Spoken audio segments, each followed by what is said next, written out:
Hi, this is Chougule. I'm recording here from San Francisco, and I want to make a video today on how in the law school admissions process you can really take advantage of the resources of your undergraduate institution. So the reason a lot of people sort of seek out and ultimately hire a law school admissions counselor, like a private one, is because they feel like they're not getting enough support and guidance from their colleges and their universities. And that's certainly true. I mean, you're obviously not going to get the kind of undivided attention and training and so forth when you're working with a private consultant as you are with more general services. But I also think that there's a tendency among people who are applying to law school not to fully utilize the resources that are available at colleges, especially at good ones. And obviously the more you sort of get into the habit of really exploring and maximizing those resources that are available, I was going to say for free, but they're not for free. I mean, you're paying for them through your tuition. And the more of the legwork that you do on your own and so forth, the easier it's going to be for you to make use of a private consultant if you go down that route. And so I think there are specifically, I've noticed 5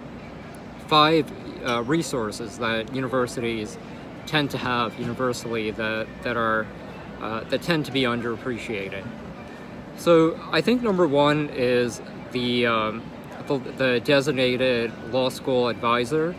This is usually a dean or someone like that. And I remember, looking back, a big reason why I think I was able to navigate the law school admissions process is because right at, even before I was a freshman in college, like during the admitted students weekend, I remember they had a session by the dean at the time who was in charge of law school admissions. And I remember, it was, the purpose of it obviously was to try to convince admitted students who were debating between different colleges that to try to show them that Brown was responsive to people who wanted to do that. But at the same time, the information was valuable, especially for someone who didn't know a whole lot about it. And over time, I just sort of kept in touch with him throughout my time at Brown and picked his brain and so forth. And one of the resources that, in particular, that these offices tend to have is that they tend to keep pretty good records of past people from your college or university who applied and how they fared. And that's information that can be very valuable and useful if you can look for it. So that's number one. Number 2 is the career services office, and these career services offices are sort of notorious for not, like, everyone complains about them, to some extent for a good reason. But what I do think they can be very valuable for is if you know, let's say, like, your top, 3 to 5 or 3 to 10 top law schools that you want to attend, it's obviously a good idea to get to know people from your undergraduate school who got into these places and went there, especially if they're relatively recent grads or if they're people who went on to be prominent alums. And you can obviously reach out to these people cold, but if you have, if you get help from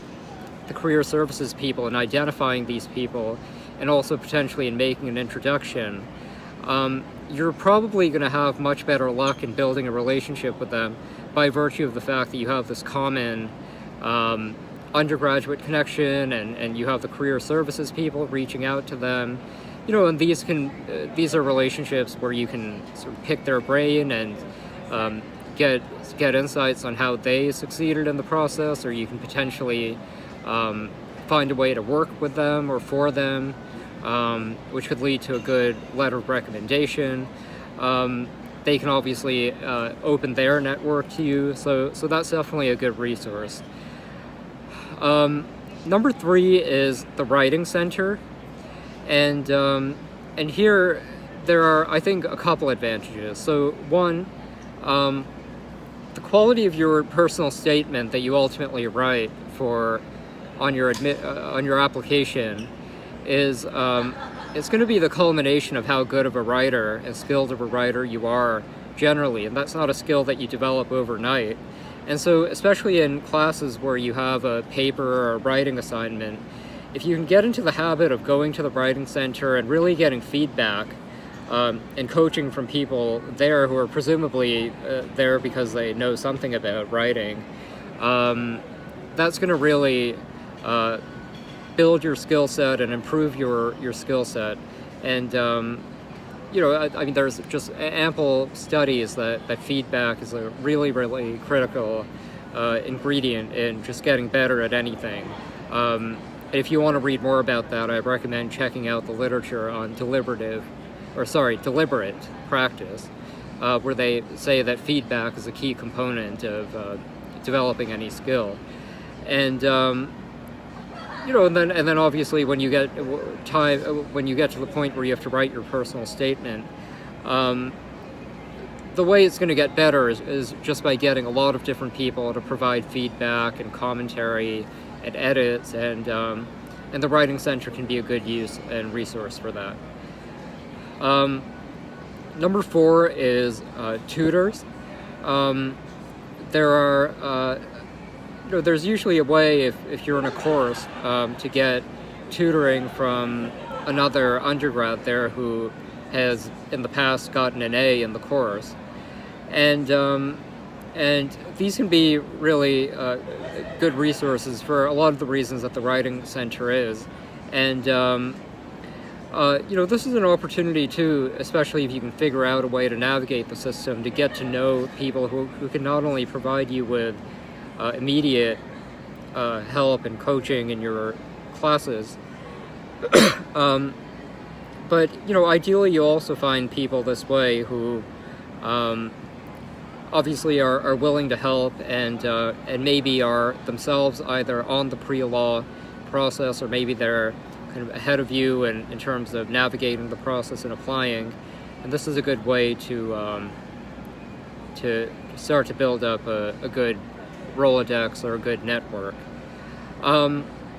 then finally, I would say fellowships, and the office that really cares about fellowships. Now, one of the things that happens is that universities may or may not provide a lot of help and guidance for advising on law school admissions, but they do typically tend to put in more into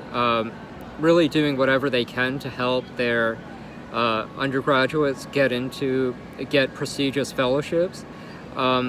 Things like the Rhodes and the Marshall and the Truman and the Gates fellowships, and they tend to put more in these because the